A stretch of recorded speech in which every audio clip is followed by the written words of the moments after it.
मेरी शादी एक बहुत ही अमीर खानदान में हुई थी। मैं इस वजह से बहुत ही खुश थी कि सारी ज़िंदगी मैंने अपनी ख्वाहिशों को दबाते हुए गुजारी थी। मुझे पैसे की कदर और कीमत का अंदाज़ा था। हमने अपने पापा और मम्मी से हमेशा 2 रुपए के लिए मार खाई थी। जब मेरी शादी तो अमीर घराने में हुई तो मैंने कुछ नहीं कहा, किसी से कुछ पूछा तक नहीं कि शादी किससे कराई जा रही है।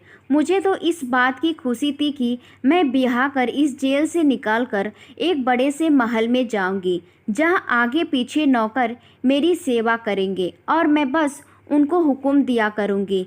बात भी ऐसे ही थी। मेरी बारात मेरे घर के अंदर दाखिल हुई तो मैं सोच नहीं सकती थी इतने स्मार्ट और महंगे महंगे कपड़े वाले लोग जो मेरे घर पर आए हैं वह मेरे ससुराल वाले हैं। उन सब के चेहरे पर बहुत ही खूबसूरती और चमक दमक थी। हमारा मोहल्ला तो गरीबों का मोहल्ला था। हमने तो मेकअप भी सस्ता वाला करा रखा था। लेकिन जब यह लोग मुझे ब्याह कर अपने घर ले गए, मैं उस घर को तो देखते ही रह गई थी। क्या घर था! राजा महाराजाओं जैसा महल था। दुनिया जहान की रोशनी और खूबसूरती उस महल में बिखरी पड़ी थी। मुझे लगा मैं किसी नई दुनिया में आ गई हूँ। अब घर में आने के बाद मुझे सबसे पहले अपने पति को देखने की जल्दी थी, क्योंकि मेरी माँ और पापा ने मुझे अपने पति की फ़ोटो भी नहीं दिखाई थी। बस कहा था कि तुम हमारी अच्छी बेटी हो, और अच्छी बेटियां अपने पति को देखने की जिद नहीं करती। हालांकि लड़कियों को यह हक है कि वह अपने होने वाले पति को देखें, पर मेरे पापा ने और मेरी माँ ने यह हक मुझसे छीन लिया था।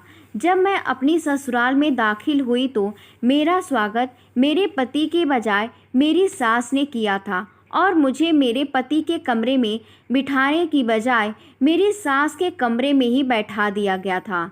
मैं समझी थी कि शायद उन लोगों ने कोई रस्म करना होगा। फिर कुछ और लड़कियां उस कमरे में आईं, छोटी मोटी रस्में की, पर मेरे पति ने चेहरे से सेहरा नहीं हटाया। मैं तो खुद नज़रें झुकाकर बैठी हुई थी। मैं अपने पति को उस वक्त नहीं देख सकती थी, पर मैं किस्मत की मारी मुझे क्या पता था कि अब मेरी मुश्किलों का दौर शुरू हो चुका है। सब लड़कियों के कमरे से जाने के बाद मैं उम्मीद कर रही थी कि मेरी सास मुझे उठाकर मेरे शौहर के कमरे में ले जाएंगी, मगर ऐसा कुछ भी नहीं हुआ। वह कमरे को बाहर से बंद करके चली गई। मैं पीछे उनका इंतज़ार करती रह गई।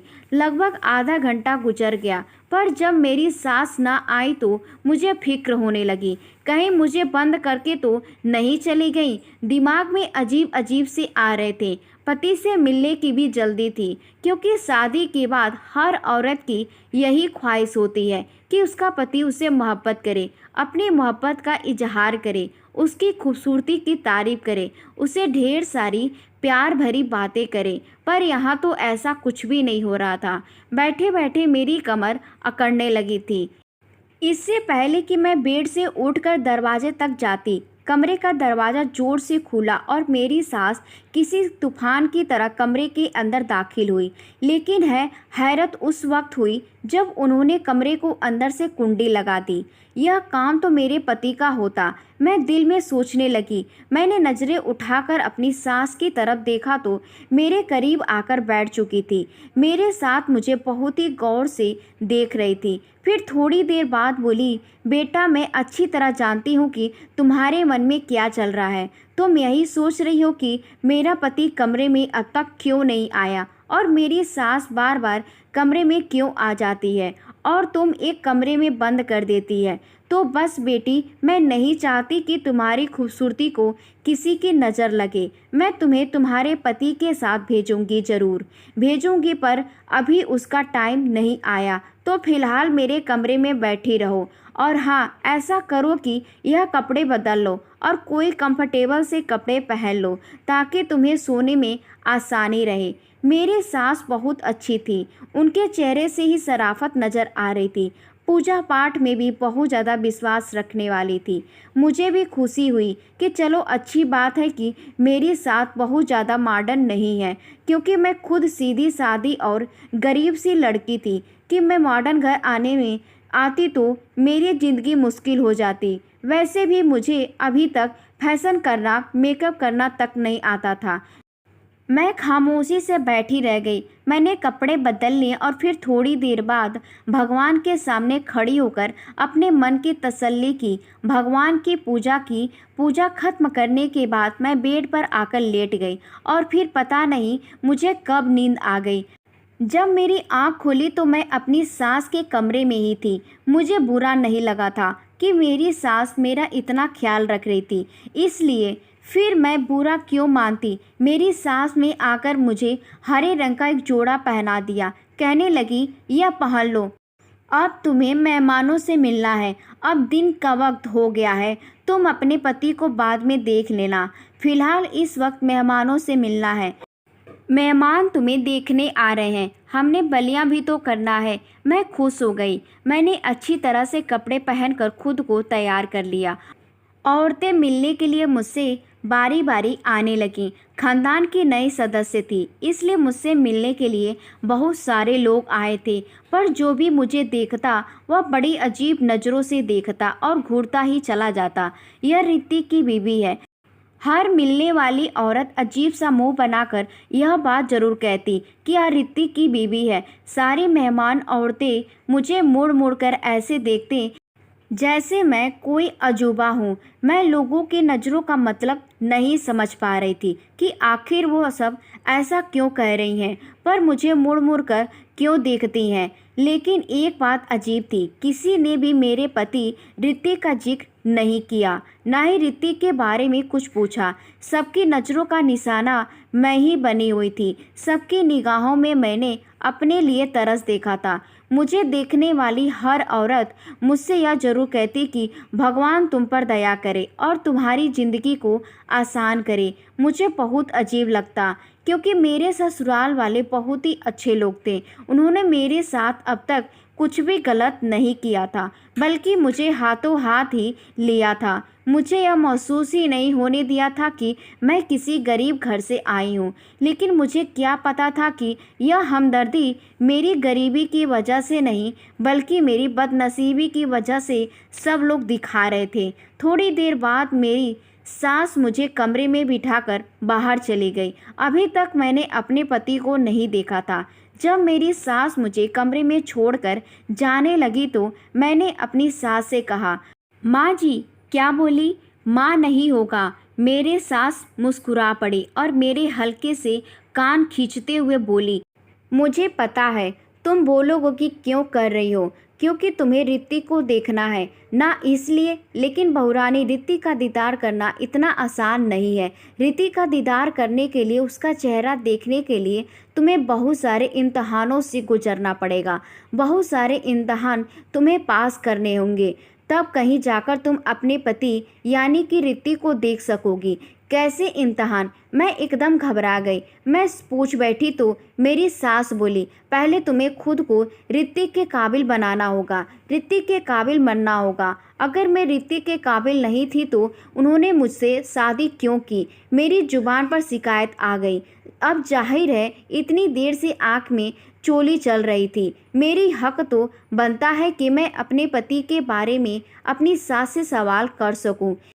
मेरी बात सुनकर सास कानों को हाथ लगाकर कहने लगी, अरे भाई, पति से मिलने के लिए इतनी जल्दी? हमारे ज़माने में तो लड़कियां इतना शर्माती थी कि जब कोई रिश्ता लेने के लिए उनके घर में आता था तो वह सामने ही नहीं आती थी और फिर पति से हफ्ता हफ्ता नज़रें भी नहीं मिला पाती थी। पर आजकल की वह लड़कियां, उन्हें तो पति से बातें करने का बड़ा शौक होता है। मेरी सास की सोच बहुत ही पुराने ज़माने की थी।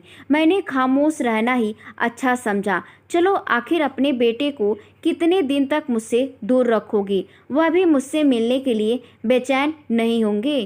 क्योंकि जब मर्द शादी करता है तो बीवी से मिलने का दिल उसका भी करता है। मैं अकेली तो नहीं तड़प रही थी इस आग में। मैं यही सोचकर खामोश हो गई थी। लेकिन मेरे पति की तरफ से किसी भी तरह की कोई जल्दबाजी दिखाई नहीं दे रही थी। कहीं से भी कोई असर नहीं आ रहे थे क्यों नहीं, मुझसे मिलने की जल्दी है। इसी तरह से पूरा दिन गुजर गया, यहाँ तक कि दोबारा रात हो गई। अब तो मेरा पारा गर्म होने लगा। मैंने अपनी सास से कहा कि आज भी मैं क्या अपने कमरे में ही सोऊंगी। मेरी सास फिर वही पुराने ज़माने की बातें लेकर बैठ गई थी। अरे अजीब बेशरम लड़की हो, तुम्हें बहुत जल्दी है अपने पति के कमरे में जाने की, वह भी शादी के दूसरे ही दिन। मेरी बातों को मेरी सास ने बहुत ही अजीबोगरीब बना दिया था कि मेरा दिल ही उठ गया। अच्छा चलो एक काम करते हैं, मेरी सास ने मुझे अपने पास बुलाते हुए कहा।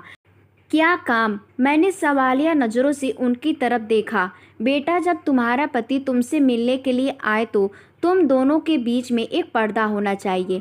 कम से कम 7 दिन तक तुम्हें सुबह सवेरे उठकर आरती करनी होगी और सोने से पहले भी भगवान जी की पूजा करनी होगी। हमारे जो पंडित जी हैं उन्होंने यही कहा है कि 7 दिन तक तुम्हें यह विधि करनी होगी और इससे पहले तुम अपने पति का चेहरा नहीं देख सकती। मेरा बेटा ऋतिक भी पूजा पाठ से दूर भागता है, इसलिए उसको भी 7 दिन तक यह विधि पूरे विधान से करनी होगी, तभी वह भी तुम्हारा चेहरा देख सकेगा। मेरे बेटे को सुधारने का एक ही तरीका है, क्योंकि वह पूजा पाठ में विश्वास नहीं रखता। तो 7 दिन तक इस विधि को तुम्हें और मेरे बेटे ऋतिक दोनों को इस विधि को पूरा करना होगा। इस तरह मेरा बेटा सुधर जाएगा और पूजा पाठ में और भगवान में विश्वास करने लगेगा।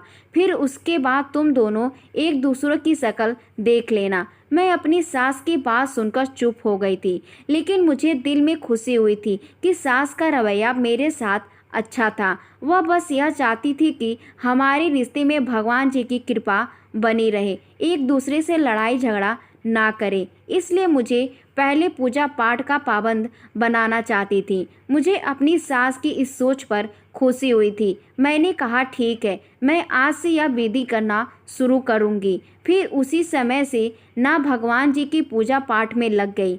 मेरी लगन देखकर मेरी सास बहुत खुश होती, कहती तो बहुत अच्छी लड़की हो, भगवान तुम्हारी लंबी उम्र करे और मेरे बेटे ऋतिक के लिए तुम्हारे दिल में मोहब्बत पैदा करे। अब मैं अपनी सास को क्या बताती कि ऋतिक के लिए मेरी मोहब्बत हो उसी समय शुरू हो गई थी जब मैंने ऋतिक के साथ फेरे लिए थे। अभी एक ही दिन गुजरा था कि मेरी सास से कमरे में आई और कहने लगी कि बेटा, पंडित जी ने कहा है तुम्हें दिन में 2 बार नहीं बल्कि 5 बार पूजा पाठ करना पड़ेगा।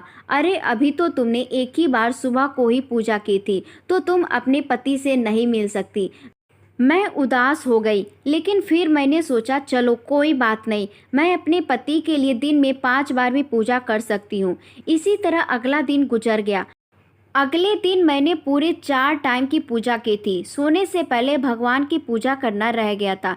मैं बहुत खुश थी कि चलो कम से कम मैं अपने पति से मिल सकूंगी, क्योंकि मेरी सास ने कहा था कि 7 दिन से पहले पति का चेहरा नहीं देखना। लेकिन अगर तुम पूरी लगन से पूजा करती हो तो सिर्फ पति को देखे बिना उससे मिल सकती हो। मैंने सोचा था चलो कोई बात नहीं, पति की आवाज़ तो सुन सकती हूँ। अगर पति का चेहरा नहीं देख सकती तो मैं उसे कम से कम बातें तो कर सकती हूँ। मैं अपने कमरे में बैठी थी और इन्हीं हसीना ख्यालों में खोई हुई थी। मेरी सास आई और कहने लगी कि सपनों में रहने की वजह सबसे पहले वाले रात वाली पूजा कर लो, क्योंकि जब तक तुम दिन की पूरी पूजा 5 बार नहीं कर लेती, मैं तुम्हें अपने बेटे से नहीं मिलने दूंगी। वह अपने हाथ में एक सफ़ेद कलर का दुपट्टा लेकर आई थी। कहने लगी, इस दुपट्टे को अपने सर पर डाल दो, तभी पूजा करना। यह दुपट्टा हमारे पंडित जी ने दिया है, कहा है कि रात को ऐसे सर पर डालकर पूजा करनी है। मैंने अपनी सास के हाथ से दुपट्टा ले लिया और अपने सर पर डालकर भगवान जी की पूजा करने लगी। उस दुपट्टे से हल्की हल्की खुशबू आ रही थी, जो मुझे बहुत ही अजीब सी लग रही थी। मुझे अजीब सा महसूस हो रहा था, किसी अनहोनी का एहसास हो रहा था। लेकिन फिर भी मैंने उस दुपट्टे को अपने सर पर डाल रखा था। लेकिन धीरे धीरे मेरा सर भारी होने लगा, मेरे सारे हाथ पैर ढीले पड़ गए और मैं नहीं बैठती। मुझे महसूस हुआ कि जैसे किसी ने मुझे गोद में उठाकर बेड पर लिटा दिया, कि पूरी रात ऐसे ही निकल गई। समझ ही नहीं आ रहा था कि मैं सोई हूँ या जागी हूँ। यहाँ तक कि जब सुबह मेरी आँख खुली तो मेरे सर में हल्का हल्का दर्द हो रहा था। मेरी नींद पूरी नहीं हुई थी। मुझ में कोई भी ताजगी नहीं थी। अजीब सी थकावट थी जिसने मुझे घेर रखा था। मैं बहुत अजीब सा महसूस कर रही थी। तबीयत भी भारी भारी सी लग रही थी। सर में दर्द भी लग रहा था। मेरी सास उठकर मेरे कमरे में आ गए। यह लो बेटा, दूध पी लो। मेरी सास ने मेरी तरफ दूध का गिलास बढ़ाते हुए कहा। तुम थक गई हो, सारी रात पूजा पाठ जो की हो। सास ने कहा। तुम बोली भी नहीं। माँ जी, मैंने कहा पूजा पाठ की पूजा पूरी भी नहीं हो पाई थी। किसी वक्त मुझे नींद आ गई थी। मेरी बात सुनकर मेरी सास बोली, ओहो बेटी, यह क्या कर दिया। अब तो मैं तुम्हें आज भी ऋतिक से मिलवाने से नहीं कह सकती। मेरी सास ने मेरे सर पर जैसे बम गिरा दिया हो। तो क्या मैं अपने पति से मिलने के लिए सारी जिंदगी ऐसे ही तरसती रहूंगी। मेरी बात सुनकर मेरी सास जोर से हंस पड़ी। मेरी सास कहने लगी, मैंने कब कहा कि तुम ऋतिक से नहीं मिल सकती। बस आज की पूजा पाठ पूरे विधि विधान से कर लेना, फिर तुम रात को ऋतिक से मिल सकती हो। मैंने अपनी सास से कहा, ऋतिक का दिल नहीं करता मुझसे मिलने के लिए। तो मेरी सास हंस पड़ी। अरे वह तो दिन रात मेरा दिमाग खाता है कि मुझे निशा से मिलवा दो। लेकिन नहीं बेटी, जब तक तुम दोनों पूरा पूजा पाठ पूरी विधि विधान से नहीं कर लेते, मैं तुम्हें एक दूसरे से मिलवा नहीं सकती। सास की बात सुनकर मैं खामोश हो गई। आज तो मेरा पूजा करने का भी दिल नहीं कर रहा था, क्योंकि 3 दिन हो गए थे और मैंने अपने पति को देखा ही नहीं था। फिर एक अजीब सी सिलसिला शुरू हो गया।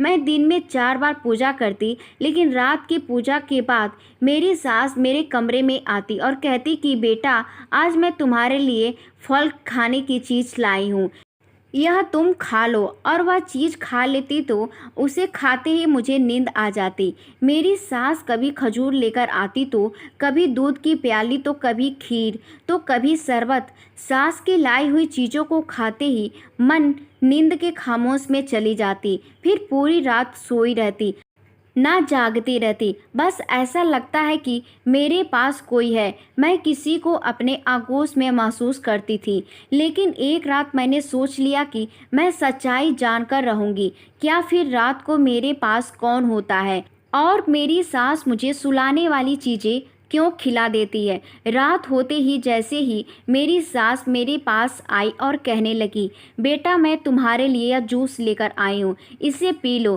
तुम्हें ताकत मिलेगी। देखो दिन भर दिन कैसे कमज़ोर होती जा रही हो। मैंने जो उसकी तरफ देखा भी नहीं और अपनी सास बोली, नहीं माँ जी, आज जूस पीने का बिल्कुल भी नहीं मन कर रहा, आप इसे वापस ले जाइए। मैं रात वाली पूजा करने जाती हूँ। तो मैं लगभग 1 हफ्ते से कोशिश कर रही थी कि रात वाली पूजा को पूरा कर लूँ, लेकिन मैं रात वाली पूजा कर ही नहीं पाती थी। इससे पहले ही मुझे नींद आ जाती थी। इसलिए आज मैंने सोच लिया था कि कुछ भी नहीं खाऊंगी पीऊंगी और पूजा पूरी करूंगी। मेरी सास मुझे तुम करते हुए बोली, कोई बात नहीं, पूजा भी कर लेना, लेकिन पहले यह जूस पी लो। लेकिन मैंने अपनी सास को कह दिया कि मुझे जूस नहीं पीना। मेरे तेवर देखकर मेरी सास मुझे छोड़कर चली गई। वह समझ गई थी कि अब मैं उनके और बहकावे में नहीं आने वाली।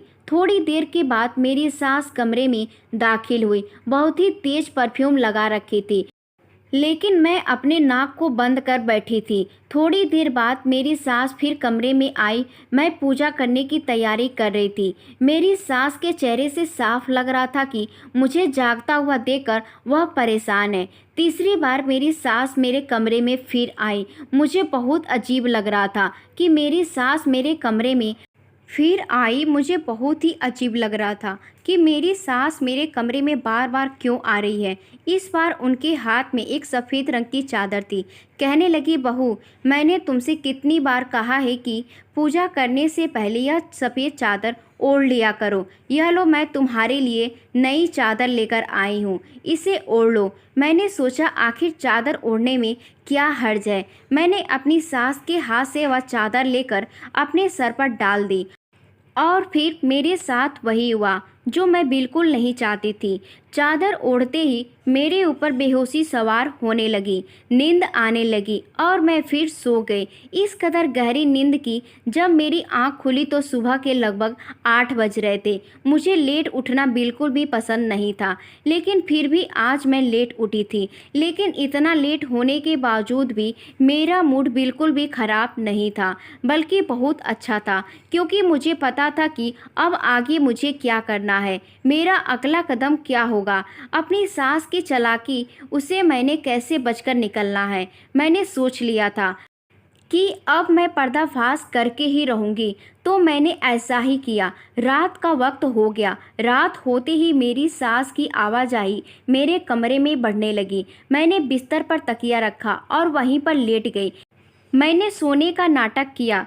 मेरी सास रोज़ मुझे किसी न किसी बहाने से सुला देती थी। आज मैं खुद ही सो गई। अपनी सास को दिखा दिया कि मैं सो चुकी हूँ, ताकि वह मुझे सुलाने के लिए मेरे कमरे में ना आए। अभी लगभग ही 10 मिनट गुजरी थी मुझे सोने का नाटक करते हुए कि कमरे के अंदर हलचल महसूस हुई। मेरे कमरे का दरवाज़ा खुला कि कुंडी लगाने की आवाज़ आई। किसी के भारी कदमों की आवाज़ मेरे कानों में पड़ रही थी, पर मैं आंखें खोलकर नहीं देख सकती थी। फिर मैंने देखा कोई धीरे धीरे चलते हुए मेरे करीब आया है। यह कोई मर्दाना कदम था जो मुझे महसूस हो रहे थे।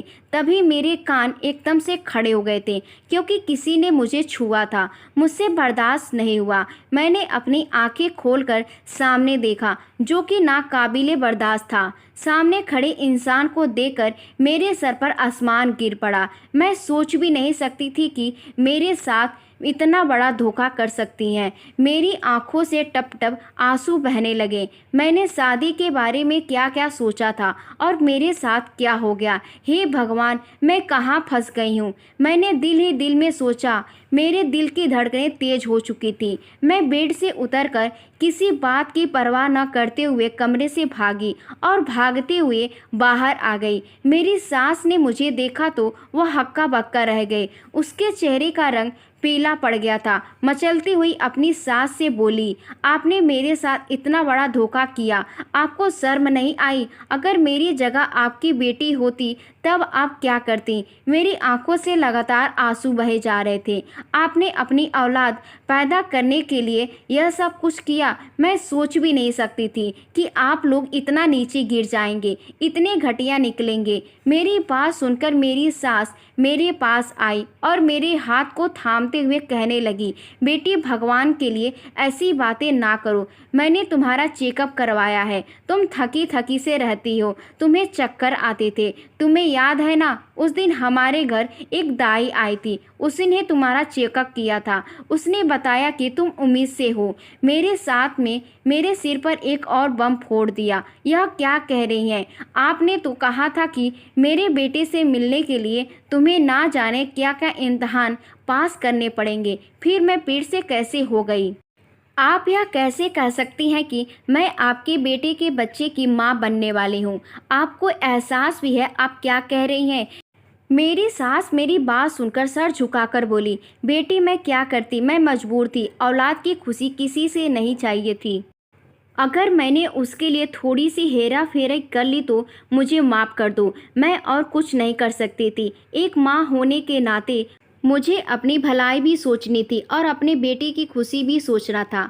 मैंने अपनी सास की कोई बात नहीं सुनी। सास मेरी विनती कर रही थी कि अब तो तुम्हारी कोख में हमारा पोता है, हमारी औलाद है, तो तुम्हें इस तरह से घर से नहीं जाना चाहिए। लेकिन मैं अपनी सास की कोई भी बात नहीं सुनना चाहती थी। इतने बड़े धोखे के साथ मैं इस घर में रहती, यह बिल्कुल मुझे गवारा नहीं था। मैं अपने आप को कमरे में बंद कर लिया और अपना सामान पैक करने लगी और फिर सीधा अपने माँ के घर आ गई। माँ बाप को भी मैंने सारी कहानी सुनाई। मेरी माँ मेरी बात सुनकर हक्का बक्का रह गई। बोली कि बेटी, हमें माफ़ कर दो। हमें यह सब पता था, लेकिन हमने तुम्हें यह जानबूझकर नहीं बताई।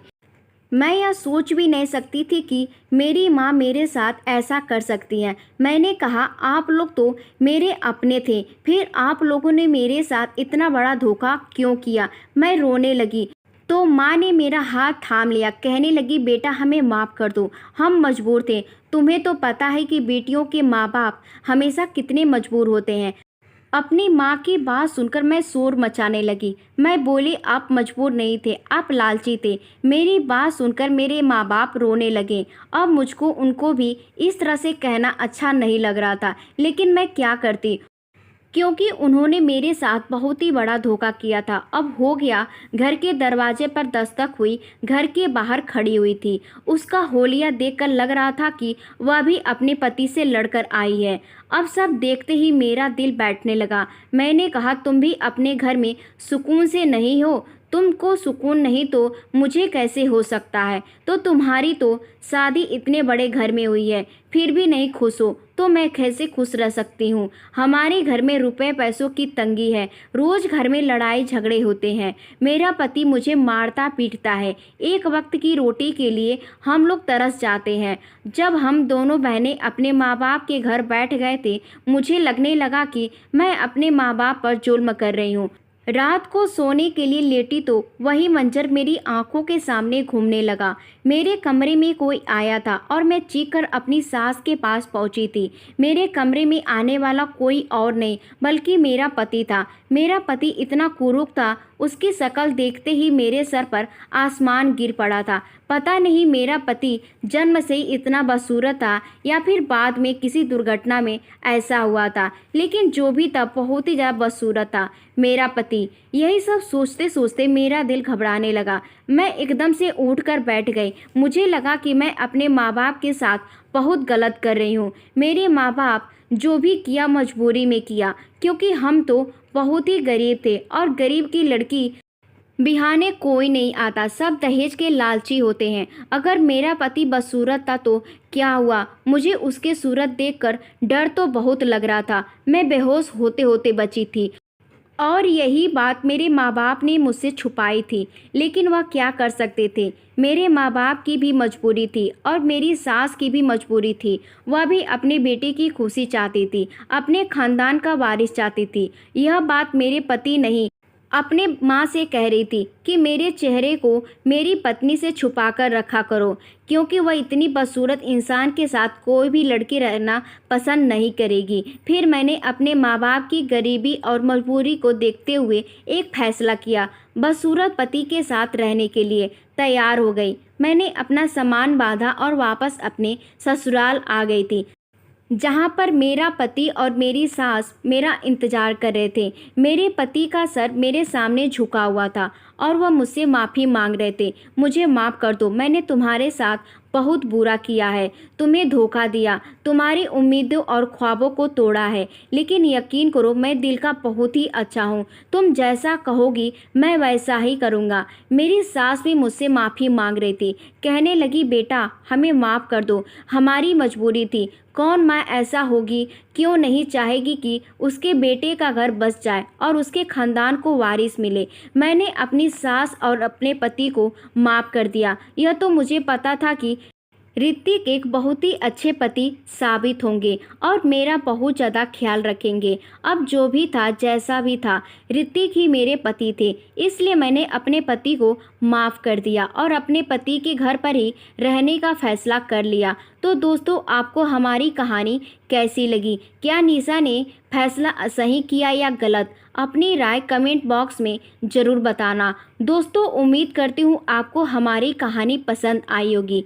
कहानी पसंद आई है तो वीडियो को लाइक करें, चैनल पर नए हैं तो चैनल को सब्सक्राइब करें और हाँ, नोटिफिकेशन बेल को ज़रूर दबाएं ताकि अगली अपडेट सबसे पहले आपको मिले। धन्यवाद।